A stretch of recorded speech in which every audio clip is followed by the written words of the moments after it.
आज इस वीडियो में हम आपके साथ डिस्कस करने वाले हैं वो क्वेश्चंस जो हमारे व्यूअर्स ने हमें भेजे हैं आइल्स रीडिंग के लिए। ये ऐसे क्वेश्चंस हैं जो जनरली जब आप आइल्स का एग्ज़ाम देने वाले होते हैं तो आपके दिमाग में ज़रूर आएंगे and here we are going to answer all those questions. इन क्वेश्चंस के अलावा भी अगर आपके दिमाग में कुछ एक ऐसा सवाल है, कोई डाउट है, तो आप हमें नीचे कॉमेंट्स में ज़रूर छोड़िए ताकि हम उनके भी जवाब आपको दे सकें। पर देखते हैं आज जो हमारे व्यूअर्स ने हमें क्वेश्चंस भेजे हैं वो क्या हैं और उनके जवाब क्या हो सकते हैं। तो चलिए देखते हैं क्वेश्चंस को। पहला क्वेश्चन है, how many questions are there on the reading test. Reading test में टिपिकली 40 क्वेश्चंस होंगे। टिपिकली क्या होंगे ही 40 questions. In fact there are going to be only 40 questions in your reading task जिनको कि आपको आंसर करना होगा। अगला क्वेश्चन देखते हैं, how long does the reading task last. जो आपका रीडिंग टास्क है वो पूरा 60 मिनट्स का यानी 1 घंटे का होता है। यहाँ आपको अपने क्वेश्चंस को अपने आंसर्स को ट्रांसफ़र करने के लिए एक्स्ट्रा टाइम नहीं दिया जाता, तो इस चीज़ का बहुत ध्यान रखना है। ये 60 मिनट्स का टेस्ट है तो आप हमेशा अपने जो आंसर्स हैं वो साथ साथ आंसर शीट पे अपने ट्रांसफ़र करते रहें क्योंकि एक्स्ट्रा टाइम नहीं मिलने वाला। 60 मिनट्स होते ही आपसे जो पेपर है वो ले लिया जाएगा and it will be over. अगला क्वेश्चन देखते हैं, how many reading tasks are there. Typically 3 task होते हैं, 3 रीडिंग टास्क होते हैं। अगर आप जनरल दे रहे हैं तो ऐसा होगा कि पार्ट 1 और पार्ट 2 में छोटे छोटे 2 होंगे, 2 पार्ट्स होंगे। तो इन ऑल जो आपका पैसेजेस है, पैसेजेस का काउंट है वो करीब 5 हो जाता है जनरल के लिए। जबकि एकेडमिक अगर आप दे रहे हैं तो एकेडमिक के लिए आपके 3 पैसेज ही रहते हैं। सेक्शन 3 होते हैं रीडिंग में। What kind of topics come on the IELTS reading test? देखिए अलग अलग टॉपिक्स होते हैं, कोई डिफाइंड नहीं है, पर टिपिकली जो देखा गया है कि साइंस और टेक्नोलॉजी, हिस्ट्री, ये कुछ ऐसे टॉपिक्स हैं जो कि जनरली पूछे जाते हैं। इनसे रिलेटेड पैसेजेस आते हैं और इनसे रिलेटेड ही आपके पास क्वेश्चंस आते हैं। When it comes to general अगर हम बात करते हैं तो उस सिनेरियो में day to day work life और डे टू डे आपका जो लिविंग अब्रॉड से रिलेटेड जो टॉपिक्स हैं वो टिपिकली आते हैं सेक्शन 1 और सेक्शन 2 में। सेक्शन 3 दोनों के लिए सेम होता है, एकेडमिक के लिए भी और जनरल के लिए भी, पर थोड़ा सा और ज़्यादा एकेडमिक नेचर का होता है फॉर एकेडमिक्स। अगला क्वेश्चन देखते हैं, how many different types of questions are there?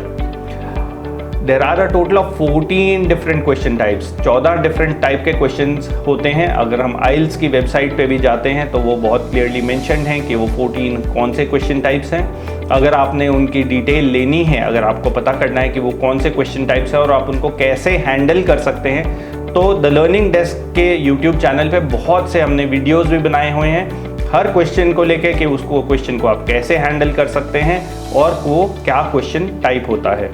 तो आप उन क्वेश्चंस को और उन वीडियोस को भी रेफर कर सकते हैं। But as I said there are 14 different question types. अगला क्वेश्चन देखते हैं,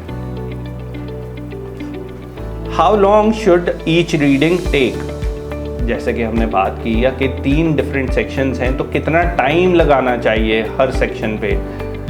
टिपिकली क्योंकि 60 मिनट्स हैं तो 20-20-20, आइडियल सिचुएशन में 20-20-20 लगने चाहिए। पर एक चीज़ होती है कि जो पार्ट 1 है और पार्ट 2 है वो टिपिकली थोड़ा सा आसान होता है पार्ट 3 से। तो कोशिश कीजिए कि आप कुछ टाइम बचा पाएँ पार्ट 1 और पार्ट 2 में से। अगर आप पार्ट 1 पार्ट 2 को थोड़ा तेज़ कर लेंगे तो पार्ट 3 के लिए आपको 20 की जगह 25 या 30 मिनट्स मिल सकते हैं क्योंकि वो थोड़ा सा टफ है पार्ट 1 और पार्ट 2 से। अगला देखते हैं,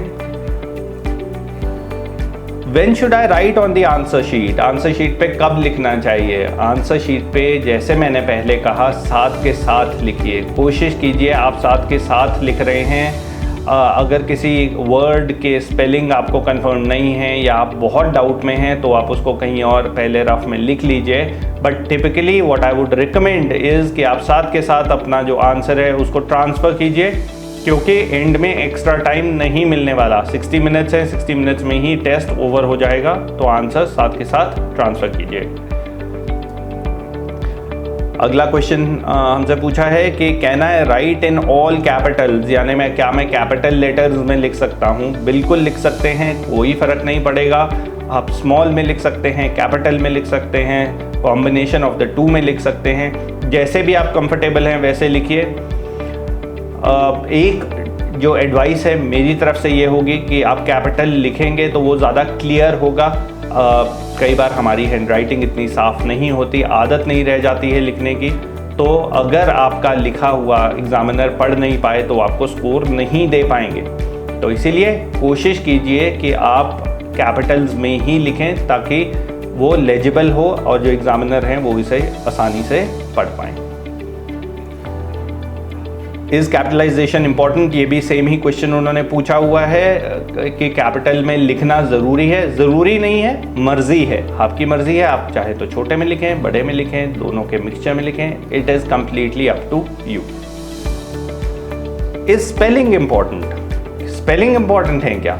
बिल्कुल, स्पेलिंग बहुत ज़्यादा इम्पॉर्टेंट हैं। अगर आप स्पेलिंग में मिस्टेक कर देंगे तो आपके पॉइंट्स चले जाएंगे। स्पेलिंग में गड़बड़ नहीं करनी है। Spelling mistake will be counted as an incorrect answer. तो always be very clear about the spellings. Do my answers have to be grammatically correct? Grammar सही होनी चाहिए आंसर्स की, बिल्कुल होनी चाहिए। ग्रामर सही नहीं होगी तो उसे सही नहीं माना जाएगा। कई बार आर्टिकल्स लगाने होते हैं, आपने एन, द इन सबको लगाना होता है वर्ड से पहले, तो इट इज़ इम्पॉर्टेंट कि आप इसको लगाएं, वरना इसको गलत माना जाएगा। What counts as words for not more than 2 or 3 word questions? ये बड़ा अच्छा ही क्वेश्चन है जो पूछा गया है कि जहाँ पे आपसे पूछा जाता है या आपको बताई जाती है इंस्ट्रक्शन कि answer in not more than 2 words और answer in not more than 3 words, तो उसमें किस चीज़ को वर्ड गिना जाएगा? जहाँ पे भी स्पेस आ गया 2 वर्ड्स के बीच में, वो एक सिंगल वर्ड गिना जाएगा। नंबर, सपोज आप 100 एज इन नंबर लिख रहे हैं, 20, 25, 30 ऐसे अगर आप लिख रहे हैं तो वो सिंगल वर्ड काउंट किया जा रहा है। जहाँ नंबर है उसको सिंगल वर्ड काउंट किया जा रहा है, उसको मल्टीपल वर्ड्स काउंट नहीं किया जा रहा है।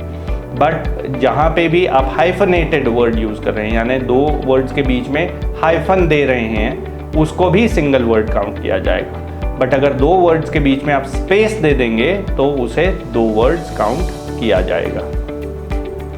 डेट को भी सिंगल वर्ड ही काउंट किया जाता है। अगर आंसर है से 25 मार्च, उसको एक वर्ड ही कंसिडर किया जाता है, 2 वर्ड्स कंसिडर नहीं किया जाता। अगला क्वेश्चन देखते हैं।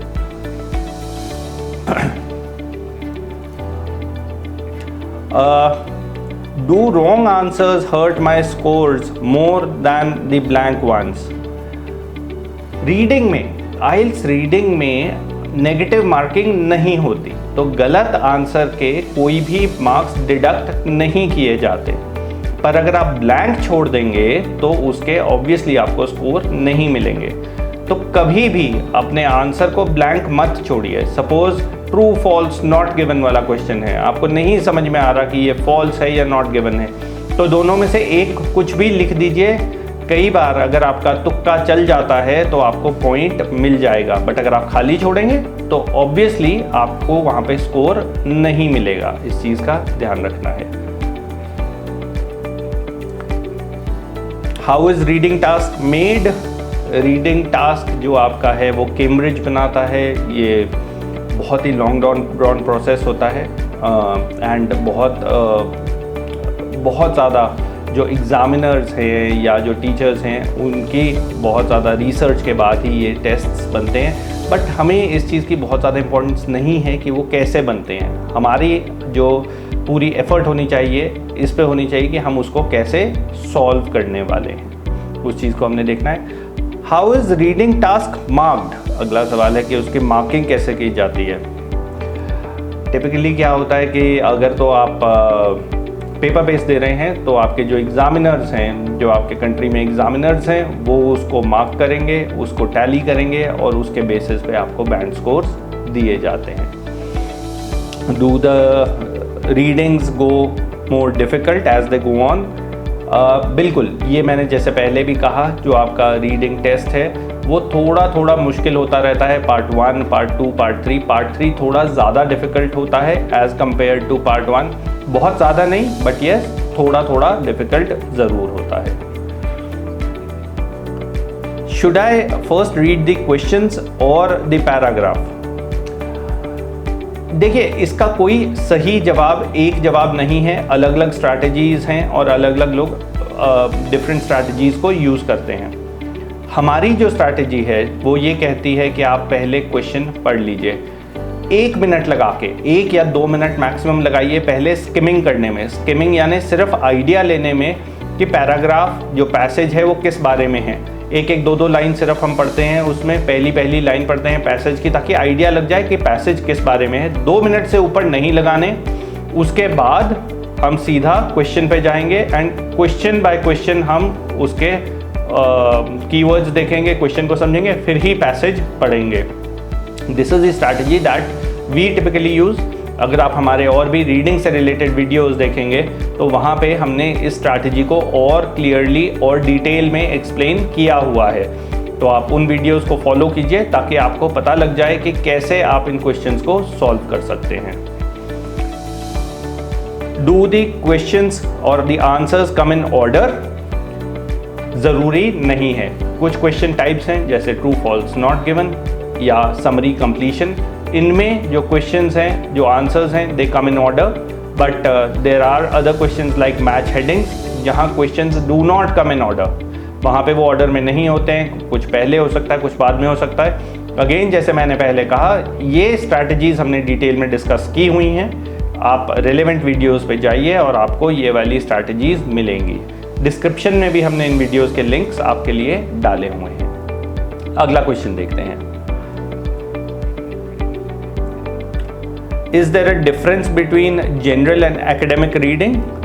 यस, डिफरेंस है। जैसे मैंने पहले भी कहा, जो जनरल रीडिंग है उसमें जो टॉपिक हैं, जो पार्ट 1 और पार्ट 2 में छोटे 2-2 पैसेज आए होंगे, जो कि डे टू डे लाइफ और बाहर जाके सेटल होने में, वहाँ पे जाके अकाउंट खुलवाने में, कहीं पे नेविगेट करने में, कहीं पे जाने में, ऐसे टॉपिक से रिलेटेड होते हैं। जबकि जो एकेडमिक आइल्स है उसमें जो टॉपिक्स हैं वो ज़्यादा एकेडमिक होते हैं नेचर में, स्टडीज़ से रिलेटेड होते हैं, क्योंकि स्टूडेंट हैं आप, तो वो स्टडीज़ से रिलेटेड होने वाले हैं। एक और क्वेश्चन है हमारे पास, can I write T instead of true? बिल्कुल, आप टी लिख सकते हैं ट्रू के लिए, फॉल्स की जगह पे एफ लिख सकते हैं, नॉट गिवन की जगह एनजी लिख सकते हैं, गलत नहीं है।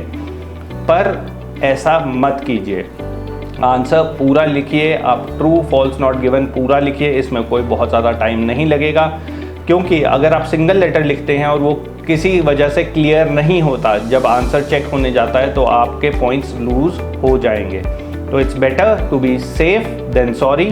तो इससे बेहतर है कि आप पूरा ट्रू, फॉल्स या नॉट गिवन लिखें, एब्रीविएशंस मत लिखें। बट क्या अलाउड हैं? यस, अलाउड हैं। Okay, I keep studying but I don't improve, what should I do? मैं बहुत प्रैक्टिस कर रहा हूँ बट नहीं इम्प्रूव हो रहा। देखिए, यहाँ पे आपको हेल्प करेगी स्ट्रैटेजी, क्योंकि यहाँ पे अलग अलग स्ट्रैटेजीज़ हैं जो आपको अप्लाई करनी पड़ती हैं। क्योंकि ये जो क्वेश्चन, ये जो टेस्ट है, ये सिर्फ रीडिंग के बारे में नहीं है। ये जो टेस्ट है ये रीडिंग के अलावा स्पीड के बारे में भी है। 3 पैसेजेस के लिए सिर्फ 20 मिनट मिल रहे हैं। तो इट्स बेटर कि आप इन स्ट्रैटेजीज़ को समझें, इन टिप्स को समझें और फिर ही इसको आप सॉल्व करें। अगर आपको ये टिप्स और ट्रिक्स चाहिए तो द लर्निंग डेस्क पे हमने बहुत से वीडियोस रीडिंग से रिलेटेड बनाए हैं। उन वीडियोस को ज़रूर देखें, उन स्ट्रैटेजीज़ को देखें, समझें and it will help you. अगर फिर भी आपको कोई डाउट्स हैं तो नीचे डिस्क्रिप्शन में हमारा व्हाट्सएप नंबर है, आप हमें कांटेक्ट कीजिए, या नीचे कमेंट्स में चाहें तो आप वहाँ पे अपना जो क्वेश्चन है वो छोड़िए। We will reply back to you. ये बिल्कुल फ्री है, इसमें कोई आपका खर्चा नहीं होने वाला। द आइडिया इज़ कि आप अपना आइल्स क्लियर करें and that is what we typically want. उम्मीद करता हूँ कि ये जो क्वेश्चंस थे, मैं आपको सेटिस्फैक्टरी आंसर मिल गया होगा अपने क्वेश्चंस का। अगर आपके भी कोई क्वेश्चंस हैं तो नीचे कमेंट्स में ज़रूर छोड़िए। एक चीज़ का याद रखिए, एक चीज़ को ध्यान में रखें कि आपने चैनल को सब्सक्राइब करना है, वीडियो को लाइक करना है और अपने फ्रेंड्स के साथ शेयर करना है। मिलूंगा मैं आपको अगले वीडियो में। All the best.